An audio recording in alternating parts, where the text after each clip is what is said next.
So I gave you a little bit of background on what the topic is going to be about. Again, I'm John Coleman, and I'm a senior associate with AuditOne LLC.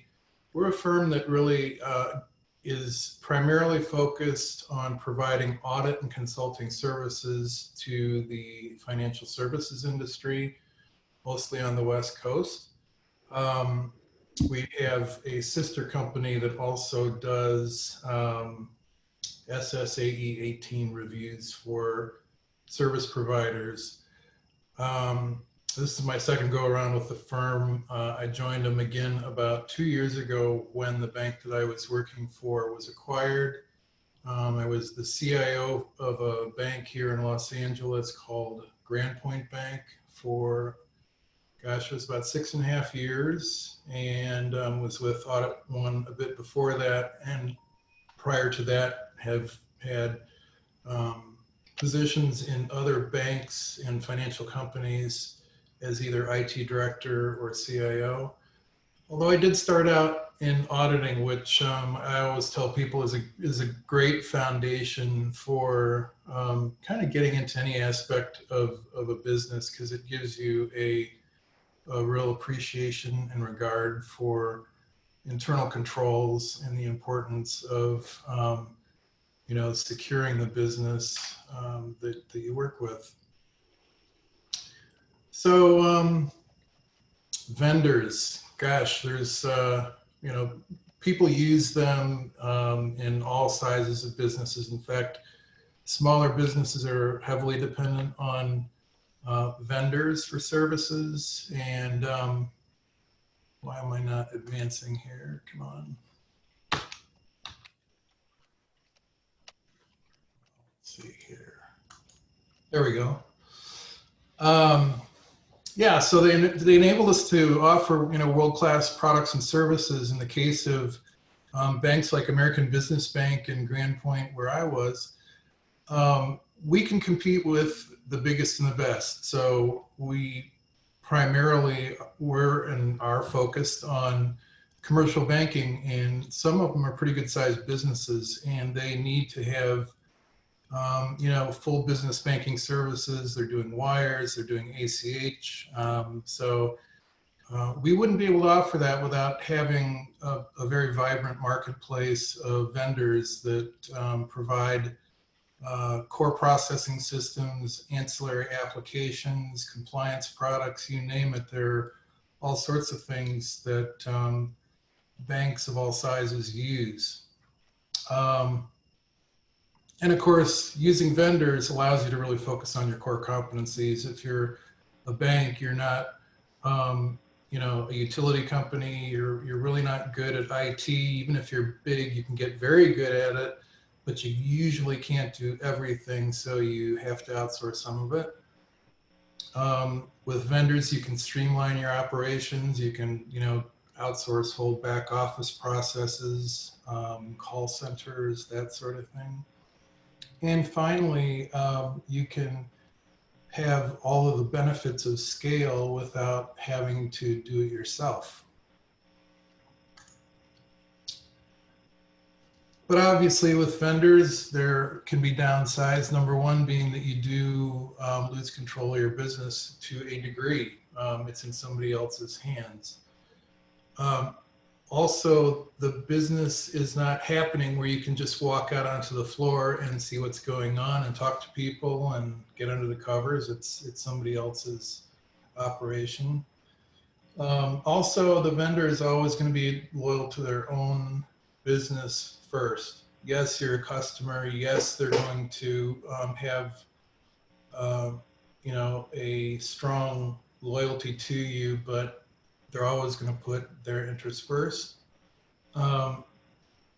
Switching vendors can be very difficult and costly. For banks, a major core processing vendor, you're talking about months of planning and work to switch from one to another.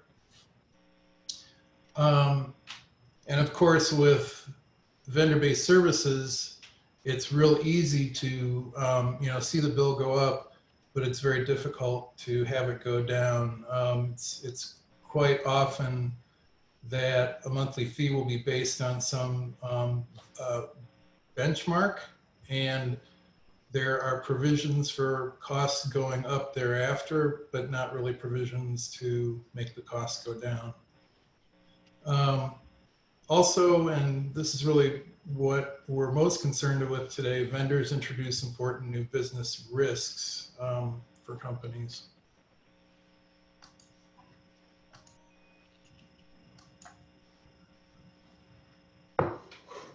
So first of all, especially, with businesses that are less experienced with outsourcing, or they don't really have a vendor management program, they may think they're sleeping better at night because somebody else has taken on their problems. Well, that's not true. You're still accountable for the actions of your vendor.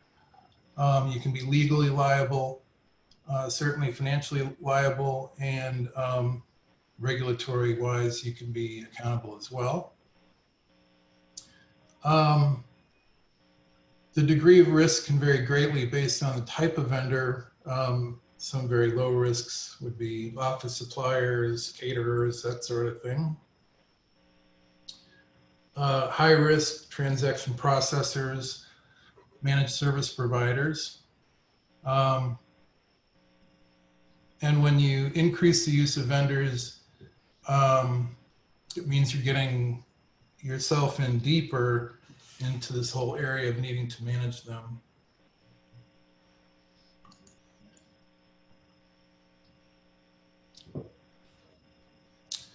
By the way, jump in at any point if you have questions.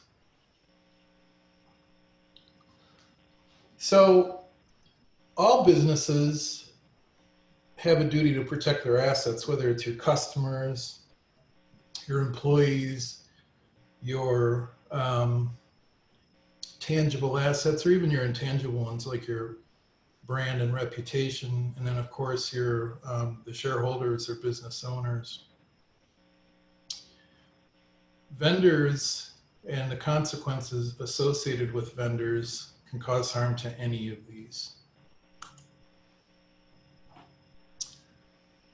So how do we get our hands around this? There are really some very simple steps here. We're going to go through them one by one. The first one is you really have to understand who are your vendors. So you want to get your hands around the population of the vendors that you're using. You then want to think through the risks associated with each vendor and come up with a way to rate those risks. You then need to understand what sort of controls you have in place. And you may not even think about it, but you do have controls in place, and you really need to go through and inventory those controls. With those pieces of information, you can develop a risk rating for each vendor to determine how much focus you should put on really managing that vendor. In order to do it coherently, you need to have a framework based on risk ratings, and we'll talk about that a little bit. And then finally, you need to test the effectiveness of the controls that you took stock of to make sure they're working okay.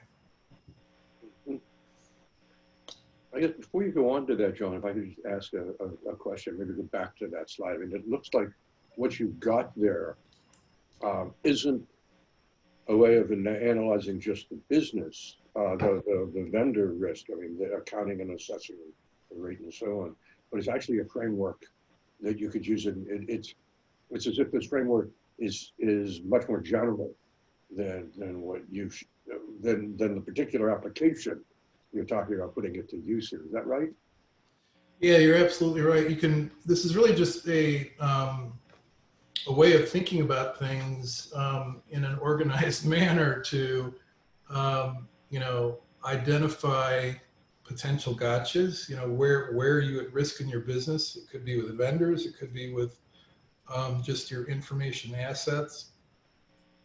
And then how do you go about controlling those? What do you have now, and what do you need to do that might be missing? But yeah, you're absolutely right, Steve. Mm-hmm. Cool. So first of all, and I know there's a lot of text here, not many pictures, so it's a little bit dry, but bear with me. John, you're from Ohio. We expect you to be dry. Yeah, you know, that's, what can I say? Especially a guy from Michigan would say that, but yes. That's right. That's how I can say that. Yeah.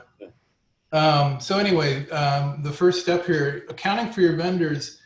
The first really good step and a good place to start is go to your AP system, your accounts payable system, or your check register, and see who you're paying. I mean, that's really the key to your vendor list. Mm-hmm. It also provides you important information, meaning how much you're paying them. So that's a big piece in determining how important a vendor is to you. Next, you're going to group vendors by attributes. You're going to think about them in terms of what is the service they provide, what is the criticality to your business, could they impact you financially, are they critical to your business operations, those types of things.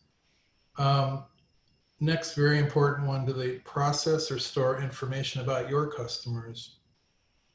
Brings into a bunch of issues related to compliance, obviously, but also your reputation, you know, the reputation of your business. If the information about a customer gets out, they don't care if it, you know, was somebody else that was at fault. It was you that they're doing business with, and so they rightfully are pointing the finger at you. Mm-hmm. Is the business, is the vendor critical to regulatory compliance? In banks, we hire vendors that they really hold the reins in terms of activities that have compliance implications. A call center, for example, they have access to customer information, they make disclosures that are regulated, that type of thing. And then another really critical thing, how reliant is a vendor on other vendors, and how do you go about taking stock of that and making sure that the vendor is doing something to control those vendors. I think I just skipped one. Yeah. Step two, so I talked about rating the inherent risk of each vendor. And we're going to get to, I'm going to show you an example of how this is pulled together into a document in a minute. But the risk is going to be rated along different categories or types of risk. The regulatory framework for banks has defined categories. Those categories are strategic risk, reputation risk, financial risk, and really financial risk is comprised of credit risk and liquidity risk, legal or compliance risk, and then operational risk. So, John, where in that does security live?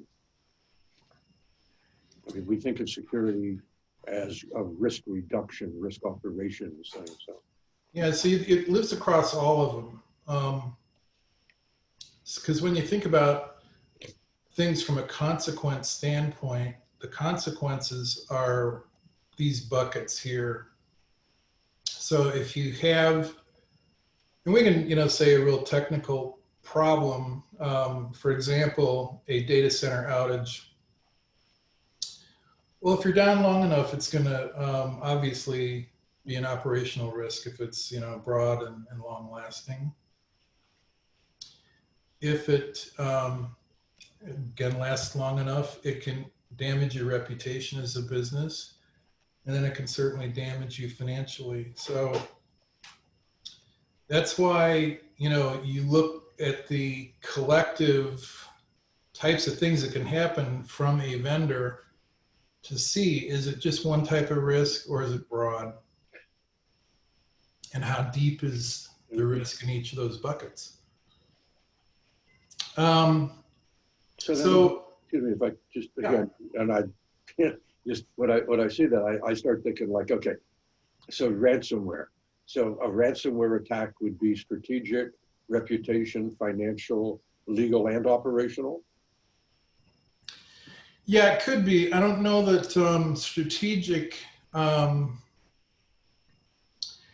give you an example of a strategic risk. If you outsource with a vendor and they're supporting really important services or products of yours, and they decide, well, gosh, we're just not going to do that anymore. We're going to sunset that application. That's strategic risk. You need to, think about, are you using a vendor for something that you're going to rely on in a strategic sense? And how are you going to make sure that they're going to continue to do that for you? But it could. I mean, I wouldn't put that as certainly the highest risk with ransomware, strategic risk, but it does factor in. So use a simple rating scale. I mean, it's tempting to do something really elaborate. You don't need to, as you'll see in a bit here. In a 5-point scale, you may only need a 3-point scale. In effect, the risk is low, medium, or high. I sort of gravitate to a 1 through 5 scale, but it can be even a 3-point scale.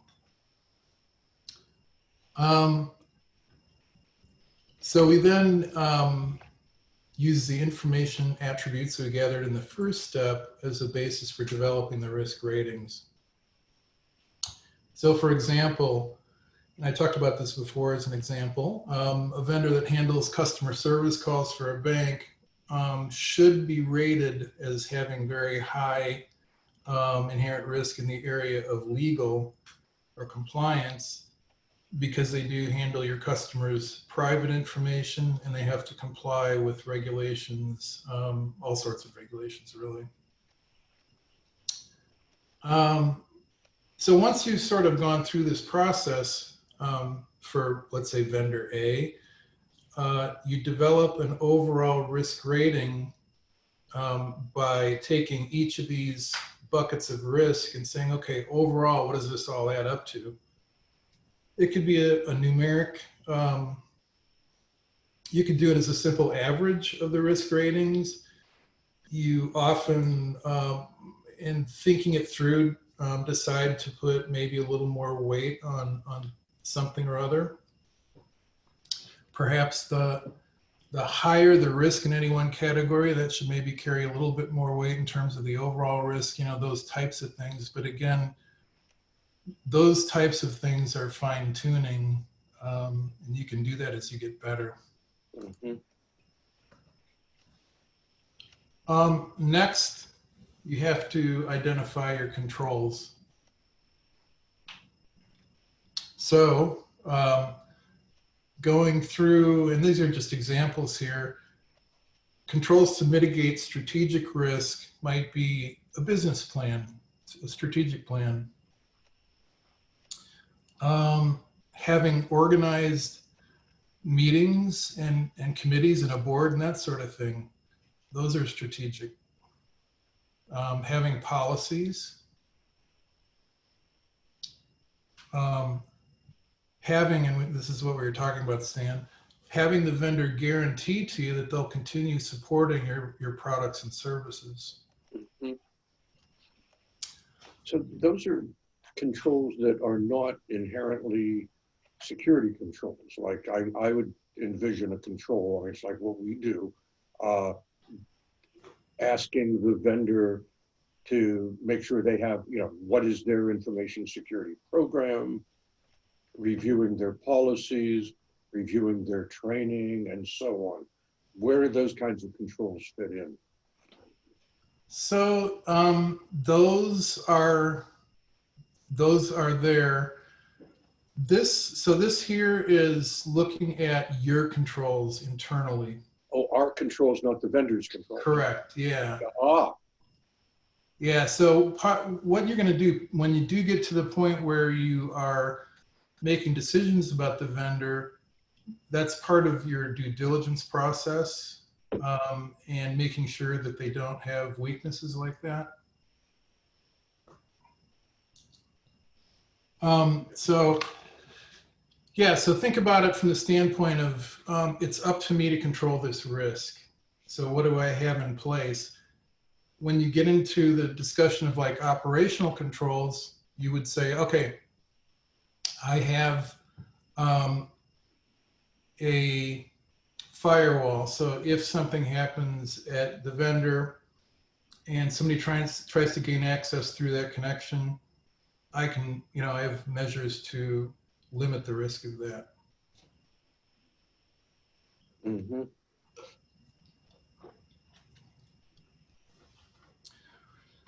I've sort of pointed out these controls within the context of the risks, maybe to help think about it.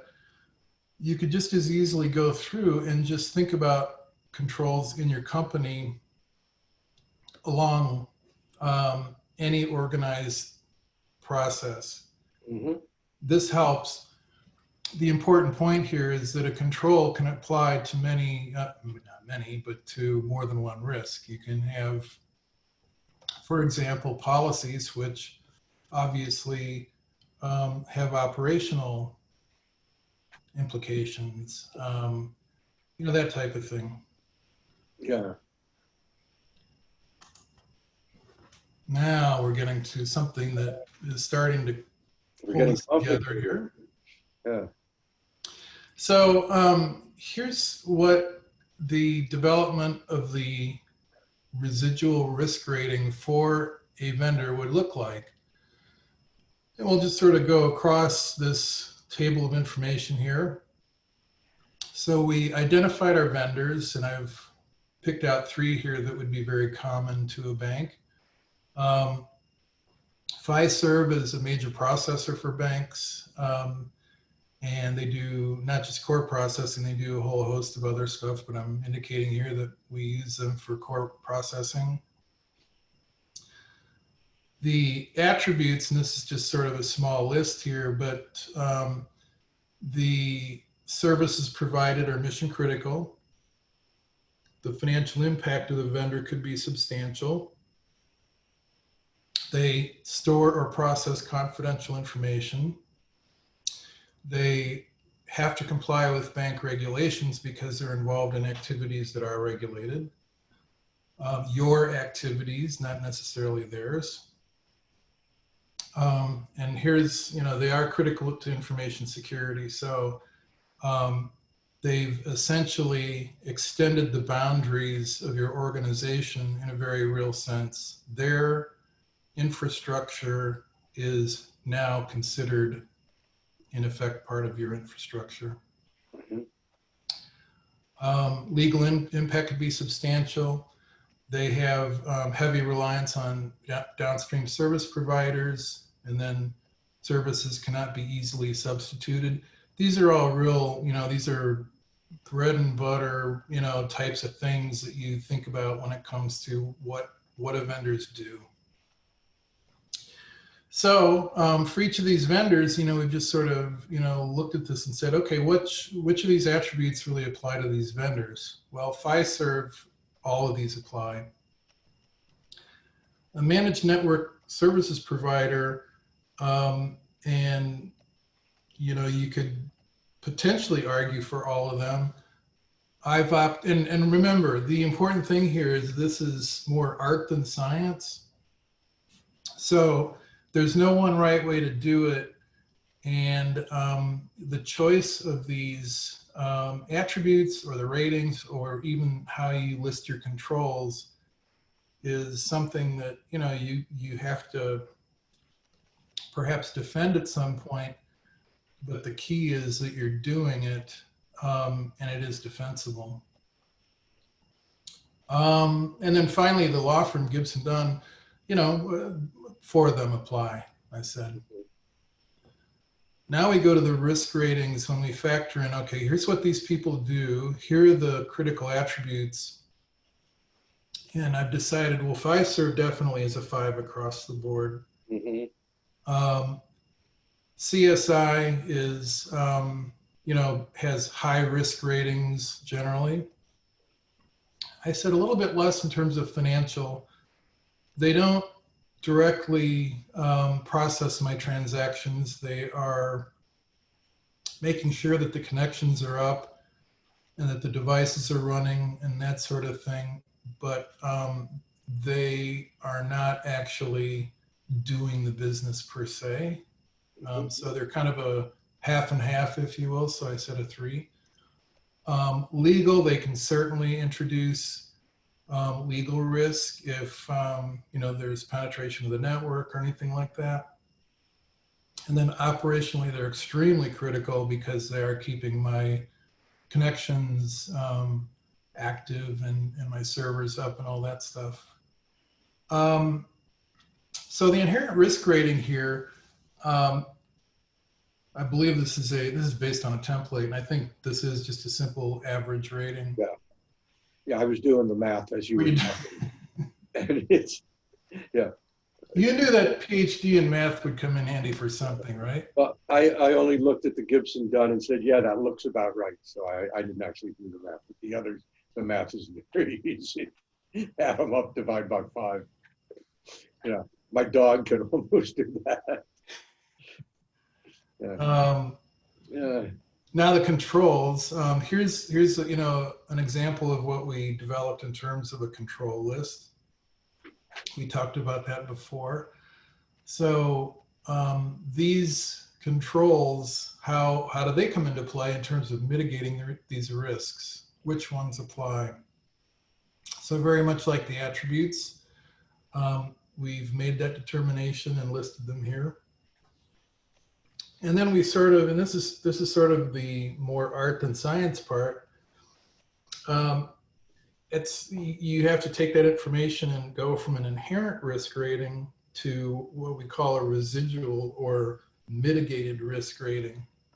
And this here, I just sort of took a swag, and you may do that. Again, you can construct some sort of an algorithm. It's theoretically possible. But when if you're a small or medium-sized business, this is work, so you don't have lots of people and lots of time to do these things, but you need to put something in place. So doing here's my best estimate of what this all means, and I'm going to assign a score. That's what you do. Well, and to me, that seems to be the challenging piece of it is how one, in a rigorous algorithmic way, computes the residual risk rating out of the information we've got. I mean, it's in some sense, as you said, it's more art than science, but we know that to the extent we can get it as much science as we can, we make it objective. And how do you typically do that when you're working with, let's say, some of your clients and help them understand that? Right, exactly. Yeah. This, by the way, is perfectly defensible with bank regulators. If you are a bank in the community bank neighborhood where you're not that big, they'd be very happy with this. They'd say, okay, you have done a decent job of identifying your vendors, understanding their risk to you, identifying the controls that you have in place, and then risk rating these vendors and most importantly, prioritizing them for focus and management. And we'll talk about that in 1 second here. So we have a risk-rated list of vendors. What do? Well, you develop a vendor management program or framework. And again, the complexity or detail around it doesn't have to be great if you're a smaller company. But you should have policies and procedures. You should have assigned resources, and if you're a 5-person company, maybe it's the the guy that does the books. Maybe it's your person that handles all of your customer service, and they do this as a small piece of their job.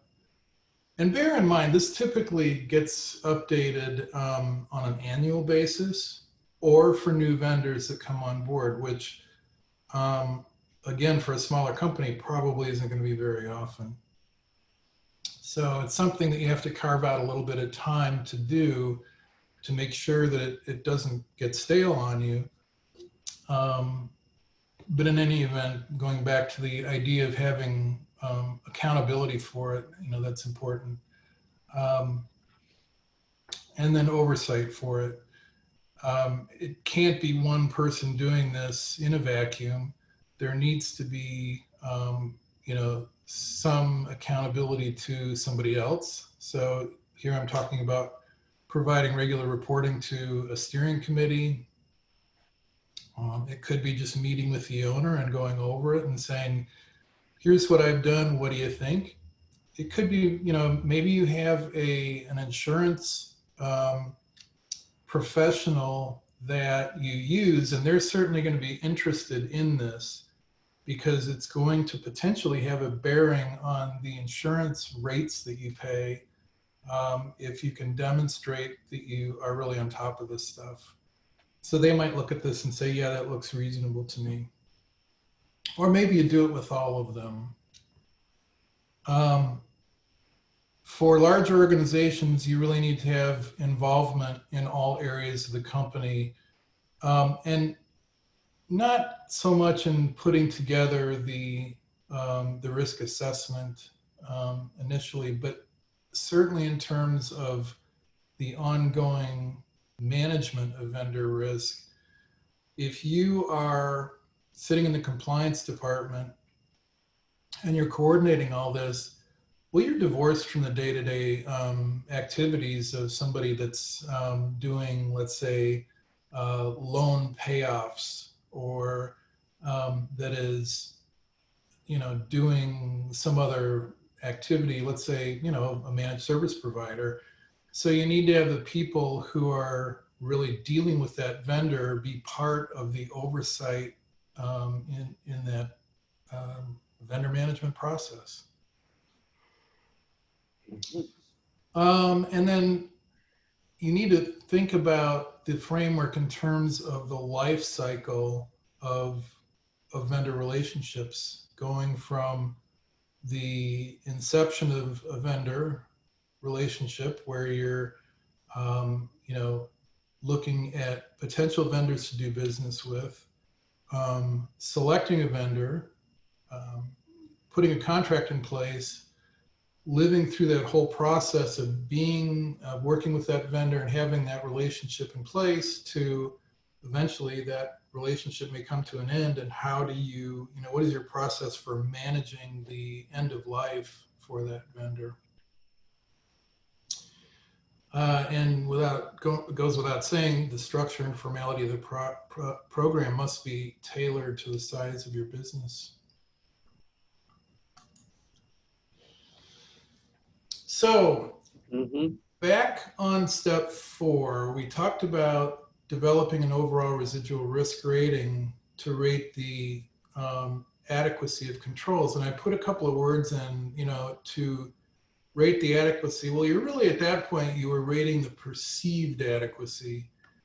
And then you were also talking about the, not the effectiveness. So how do you go from, okay, I know I have these controls, but how do I know that they're really working? Well, what you do is you have audits, you do other types of third-party assessments. Maybe you have penetration testing done. Maybe you have self-assessment processes internally, which are valid if they're structured right, done, by an independent party, and done according to some kind of method or process. the point being is there needs to be, a process by which you periodically test the controls that you called out that are important to the organization. This then gives you the basis to say, are they working effectively? Once you have done that testing, you can say they're adequate and effective. And there really wasn't room on the document that I showed you before, but you would normally do this, by adding the information again after the rating information. And it's that column or columns of information that would enumerate the types of audits or tests that are performed, and you would do it as part of your your control analysis. So we have the list of controls here. You could do it in a separate document saying, okay, here's how these controls were tested. And what was found the last time, was it satisfactory? Yes, great. So and if you have deficiencies, there would be a corrective action plan for those deficiencies. You'd say, okay, if we don't have an adequate vendor management program, for example, that's going to be a corrective action. We will put one in place, and then you'll have a follow-up audit to test to make sure that that was done. Mm-hmm. So again, what comes out of this is useful information, actionable information. You can essentially develop a whole checklist of things that you can do to really make meaningful control improvements in the organization. One of the, it goes without saying, one of the things you might discover is that you have a key control that's missing altogether. So you think, in the process of thinking these things through, you say, okay, gosh, we don't have this really key control. We need to put that in place. Well, put it on your list of corrective actions to take. Yeah. So is that also, John, I'm looking like, just as an example, control one, the 3-year strategic plan. You could then, okay, yes, we have a 3-year strategic plan. Oh, now let's go look a little deeper. What does it say about vendor management in that plan? And now we might look and we might see, oh, it says A, B, C, and D. And then you might say, well, let's look at D, for example. How complete, how thorough is that? And now you drill down even deeper. Is that the kind of mechanism you're using in this kind of ongoing, let's do better, let's do better, let's do better kind of style? Yeah, and the idea isn't to have a never-ending process, but it is iterative. You need to sort of go in with maybe in the initial round of testing to do a control adequacy review, where you're maybe not doing a bunch of detailed test work. You're just saying, okay, is this control here? Does the construct look reasonable? Does it seem like it would work? Those sorts of things. And so you would do a basic controls assessment. Then you might come back and say, okay, now we're going to look at the effectiveness of the controls. We'll do a bunch of sampling and so on and so forth. So yeah, it's iterative, but at some point, it gets to be kind of diminishing returns. You can't spend forever on audits, so you don't want to spend too much time on drill downs that may not yield beneficial results. That's another thing. Every control has a cost associated with it, whether it's hard dollars or soft or whatever. And not every control is good. You need to determine if a control is really worthwhile, or is it worthwhile to have it that much better. Likewise, not every risk needs controlling or controlling in the same way. So that's where things like insurance come into place. You, in essence, buy down the risk. with insurance, and that sort of thing. Or, there's also a process of putting a risk acceptance into place. And this is an important thing when it comes to examinations, for example. They may say, well, gee, it seems like you have a risk, that's not really addressed here. Yes, you're right. Here's what we found. We looked at it, we identified the risk, and it really didn't warrant treatment because of the cost and the severity of the risk. We just felt that overall, the risk didn't present something that could really meaningfully harm the business. So as an executive team, we have made a determination that we're going to accept that risk. And you put documentation around it. There's it could be a one-pager that just says, here's the risk. We all agree that we're not going to do anything at this point. Sign it and stick it in your file. So anyway, that's kind of where it has come full circle to developing this process of risk rating your vendors, organizing them by priority and the highest risk for focus and treatment, and then making sure that you have a process to update the assessment for changes to the vendors and for the ongoing testing of your control environment. This here, there should be a complete hand in glove handshake between the testing information and the company's audit plan. You should have some sort of an audit plan, and this should really agree with that. And then the results rolling out of the audit plan should feed right into this here. Yeah. And that's really pretty much it. I was going to spend time, and I'm glad I didn't, because we've been at it a while. But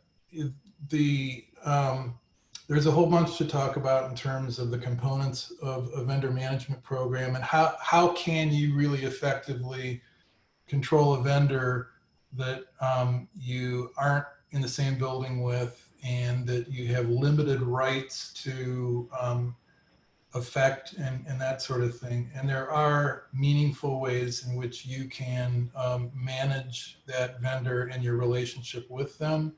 And maybe that can be something that we talk about in a future discussion. Sure. This is super. I love the way you break it down into the organizational management steps. That it is, first you do this, now you do this, now you do this. And oh yeah, by the way, we understand when it comes to residual risk, there's a certain amount of, art and not science in it, but here's the step. Do the best you can, algorithmize it as best you can. Now go on and do this. Now go on and do this. And as you were presenting it, it reminded me, and I just looked it up to make sure I had it correct, the great management theorist, Peter Drucker. He's where I learned my management stuff from, basically. Has this wonderful quote that only three things happen naturally in organization: friction, confusion, and underperformance. Everything else requires leadership. And what you're talking about here is the leadership required in putting a vendor management program together. Here's how to think about it. It's another quote that one of Einstein's, that you don't solve today's problems with today's level of thinking. You got to think differently. And this is, how do you think differently around getting all of our vendors under some measure of control so that the risks that they, by their nature, introduce into our organization, we're able to manage that. Exactly. Yeah. Well, very good. Everybody else, questions, comments, observations, whatever. Don't hesitate. So far, I'm the only one, who's asked John, who's asked you any questions. But yeah, I know there are others out there as well. just jump in, unmute yourself if you're muted. I've unmuted. Oh, here, let me I'm asking everybody to unmute. I've got that button. And if you don't think of any questions now, I'm on reachable on LinkedIn. You can certainly contact me that way at any point with questions.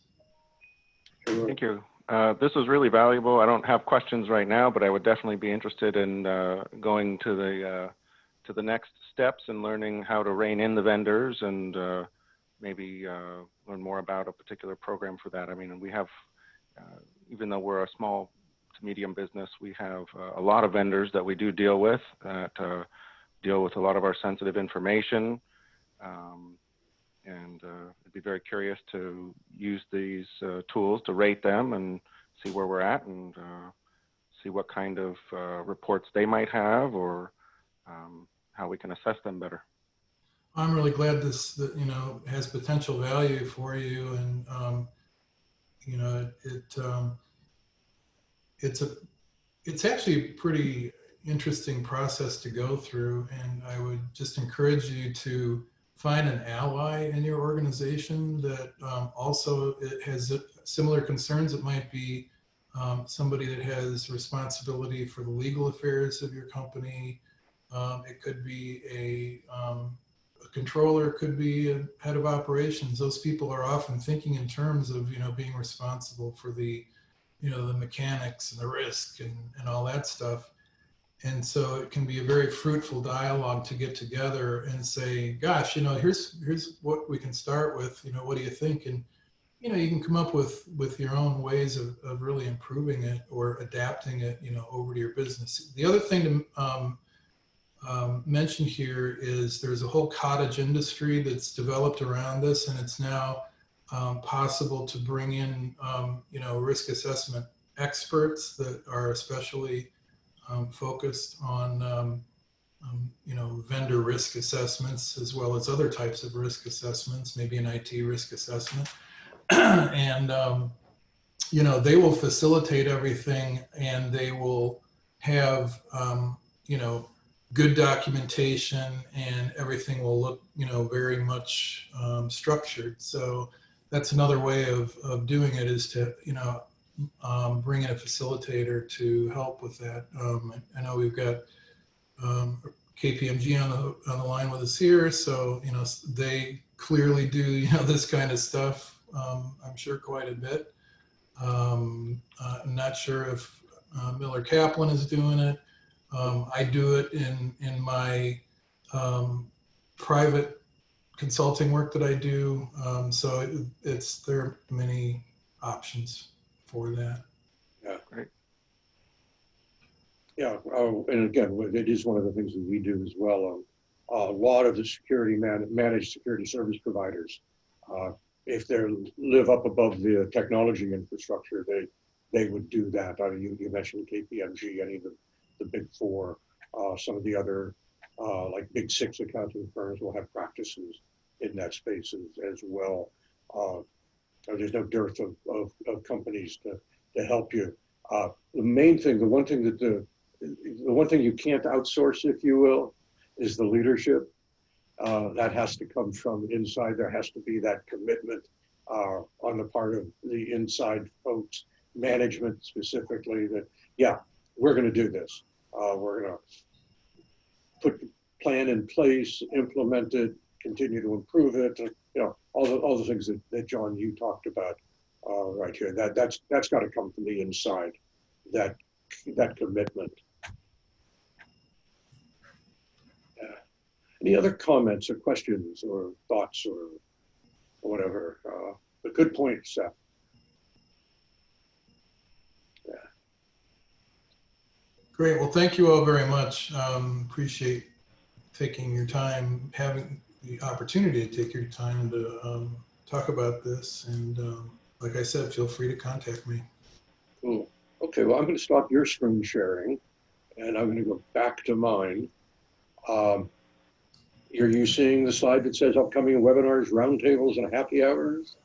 Is that what we now are? Yep. Okay. So I mean, this is ongoing. We have 4 standard webinar, roundtable, happy hour kinds of events. There's this one, and it's bold at the bottom of the slide. Our next meeting is November 20th, and John and Josh will be getting us a speaker and a subject and all for that. And if you've got ideas that you'd like to hear or people you'd like to hear, send us an email. I'm Stan at SecureTheVillage.org. I'll show everybody's contact information a little bit later, but send us stuff. We've also got an insurance brokers cybersecurity roundtable. That's designed just for for insurance brokers, because they're in a unique position of, on the one side, having to guide their clients through their clients' needs for not just cyber risk insurance, but managing that cyber risk so that the insurance never needs to get implemented, never needs to get activated, if you will. And they've got the challenge of course, securing their own organizations and their own computers, et cetera. We've got a technology and security management happy hour that meets on Tuesdays, 4:30 to 5:30 once a month. Why it's called a happy hour, because it's late in the day. Feel free to open up a bottle of wine or a beer or whatever when you join us there. We've got Ray Ostad of Harvard's is going to be talking about how do you talk to the C-suite. And it's kind of that, how do you bridge that gap between, okay, here we are in the trenches doing security and technology, and here we are, we're going to talk to the C-suite. And there's a standard now evolving, many standards, one being the open fair standard that Ray will talk about. We're having our annual Cybersecure LA 2020 on October 28th. That's a 2:30 to 5 o'clock meeting. And that's a reasonable guide to reasonable security. Underlying much of what you were talking about, John, is this whole idea that one needs, quote, reasonable security, but then what is reasonable security? And we've had a working group. This is something Secure the Village has been paying attention to for as long as there's been a Secure the Village. And we've got a working group that meets once a week on this subject, lawyers on the one side and security professionals on the other, kind of how do we connect the dots here. So we're going to do a 2.5 hour, really it's going to be very interactive. We're going to use breakout rooms so we can put people in rooms, give them an assignment, let them work together, then come back and talk to the greater, give it to the whole body and so on. It should really be fascinating. So you do want to sign up for that. The month of November is Information Security Workforce. It's sponsored by NIST, the National Initiative for Cybersecurity Education. We're going to have an invitational workshop. And if any of you have apprentice programs or intern programs, or you're looking to start those, shoot me an email, Stan at SecureTheVillage.org, and we'll get you invited to that. We've got people, at least from all over the state, if not all over the country, that will be participating in that. So that's 10 o'clock on November 10th. I do a monthly webinar that's more general focused. That's the second Thursday of the month from 10 to 11. We'll be doing that with Darren McElroy of the Cybersecurity and Infrastructure Security Agency of DHS. The insurance broker is the next one after that, which will be before our next meeting, November 17th at 2 o'clock. And we're going to look at a case study of a breach. We've got either Brad Merriman or Joe Greenfield, both of whom are investigative experts. Brad's retired FBI. Joe is a professor at USC, and their company, Merriman and Associates. So one of them will be speaking. And then, as I said, we're back here November 20th, and John and Josh, we'll have somebody, I would think, in the next few days, next week, we should have a speaker lined up for that. That's just part of what we do at Secure the Village. One of the important things is, and this is totally free, no obligation, we don't spam you other than sending you invitations to events, but you can sign up on SecureTheVillage.org and get our weekly news of the week and weekend patch reports. So right away, it keeps you very informed what's going on with the enemy. It's organized into sections, individuals at risk, cyber privacy, identity theft, warnings for the individual, challenges, with our phones and that sort of thing. There's a section on the organization that's information for the C-suite, information security management, emerging laws, securing the human, all those areas. And then cybersecurity in society, which is everything from national cybersecurity issues, our government under attack from Iran, things of that nature, cyber freedom. There's stories every week now, how secure our election system is and what's going on there. So that's always in the cybersecurity, the news. It includes our weekend patch report. Major things. This is Patch Tuesday was a couple of days ago. So this week, in the weekend patch report will be certainly links to the Windows updates, but also Firefox and your other browsers and Adobe Acrobat and all the common programs that we use. When those get updated, they get listed on the patch report. And always a cartoon. I find something on the web a cartoon-like thing that seems applicable. Dilbert is one of my favorite, but others as well. And as I say, that's emailed out free every Sunday afternoon for that. That's just part of what we are. One of our board members, Steve Krantz, has a book on Amazon called Cyber Guardian. It's designed for residents. It's not the business security like we talk about often in these webinars. It's more about what the home users do. It's part of Secure the Village that our sense is, it's from the boardroom to the living room. We got to secure that whole thing. So his book covers that. You can follow us on LinkedIn, stay in the news with the free newsletter. We've got educational events like this and resources. We have a leadership council that's kind of morphing in the new website. And did somebody say new website? This is coming soon. This is in development right now, but we got it basically looking, here's the way it's going to look. We're just building all the pieces of it now. It'll give you easy access to, you want to attend an event, if you want to learn from our research library, not just research, from our library, or if you want to connect to people, cyber guardians, cyber leaders, some of our partners, all of that, easy to come by. Next slide, having nothing to do with cybersecurity, but everything to do with a deeper sense of security. I'm now an author. It's a book of essays that I started writing back after 9/11. And I compiled them and put them into a book. It's available on Amazon called The Agnostic Patriot. It's up above the battle. That's why I call it agnostic. You don't have to be a Republican or a Democrat or a liberal or a conservative or pro this or against that. Or it's, how do we bring it all together? How do we find that common meaning that at least I grew up with believing that America was, and then over my lifetime have learned that, there's our aspirations and then there's our reality. And it's always that challenge, as the preamble to the Constitution says, to form that more perfect union. That was something I learned in the 4th grade from my teacher, Mr. Welch, who you get and read the Agnostic Patriot, you'll learn all about him. He's truly one of the heroes of America, the unsung heroes, if you will. Just a teacher who taught his students well, that way. Here's some contact information. As I said, I'm Stan at SecureTheVillage.org. If you want to call me, it's 323-428-0441. John's Bank Tech Consulting at Gmail, and Josh is jpeplow at AmericanBB.bank with his phone number at all as well.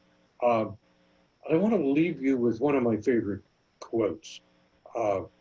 Those of you who are on these webinars and these meetings regularly see this every time you're here. But when Bobby Kennedy said this in the 60s, he was talking about politics. But this is so much more than politics. It's, what are we trying to do here at Secure the Village? We're trying to build a secure global village in a real sense. And that's not a gift.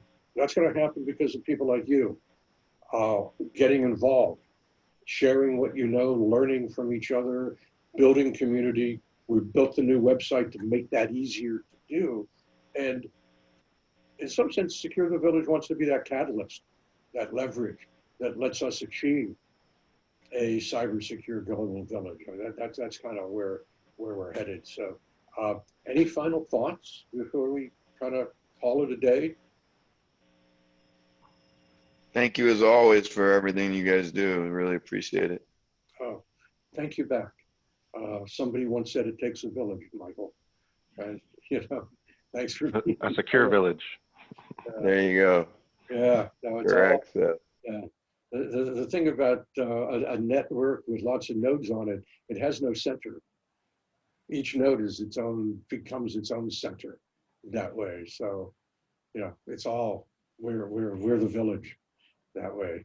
Yeah, just to sort of pick up on that, you know, tune into what your own customers are saying, and you know, are they interested in learning more? Or do they need help with securing their businesses? Invite them in. You know, I mean, it's how you can add value, and we can add value, hopefully, to your relationship with them. So yeah. Yeah. I've been doing that a lot lately. I've been actually forwarding them the newsletter and telling them that they should sign up and join the webinars and whatnot. So not just customers of mine, but also other vendor partners, people in IT that I network with, that we exchange business and whatnot. So definitely trying to grow the awareness of what's going on here, and not just, you know, locally, but, you know, I sent this off to a couple people in the Midwest who are, you know, who I work with. So I think it's important, you know, absolutely. That's cool, great. I mean, that is so grateful, Michael, that you do that. This is, yes, we're going to, you know, get somebody to do marketing for us and you know, all of that, and promote us through the marketing channel. But it's really the individual connections. It's people who know people. And when you reach out to people that know you, you are their trusted advisor. This is how we grow. Ultimately, it's organic. This is how we create a movement, if you will. And that's all part of, you know, what this whole thing is about. So, Michael, thank you. Thank you. No, thank you guys. I mean, people say, where you learn this from? I'm like, right here.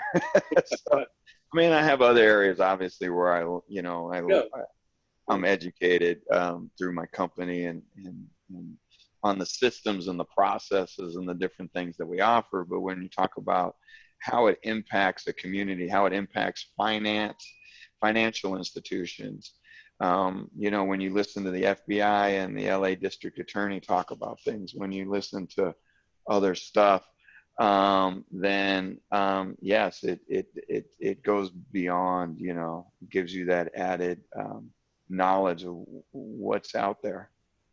Mm-hmm. Mm-hmm.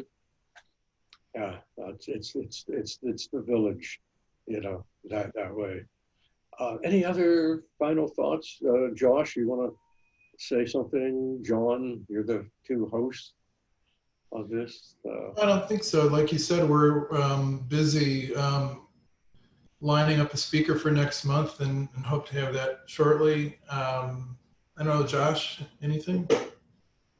No, I want to thank John for an excellent presentation. I get involved in vendor management just a tiny bit on some of the vendors I touch, but to see the amount of work that goes into it and what it means to the company gives me a new respect for the people that do it. I know from a regulatory standpoint, when we get audited by the feds or the state, vendor management is a huge part, a huge component of audits now and exams. And so this was great information for me and helped me learn a little bit about all the stuff that goes on behind the scenes that I'm not privy to normally. So thank you, John. Absolutely. Super. Okay. All right. Well, if there are no other comments, then let's call it a morning and go back to our, I don't know, what is this, day 126, Groundhog Day 127 or something like that, as we kind of work our way through this. But I thank you again, all. I look forward to seeing you, if not in the intermediate, I look forward to seeing you next month at this, but do remember our Cybersecurity LA 2020 coming up. If you've got, if you do have intern or apprentice programs or want to learn more about them, shoot me an email. We'll get you an invitation to that. And with that, we are adjourned. Thank you. Thank you, everybody. Great seeing you. Bye, all. all. Bye. Take care.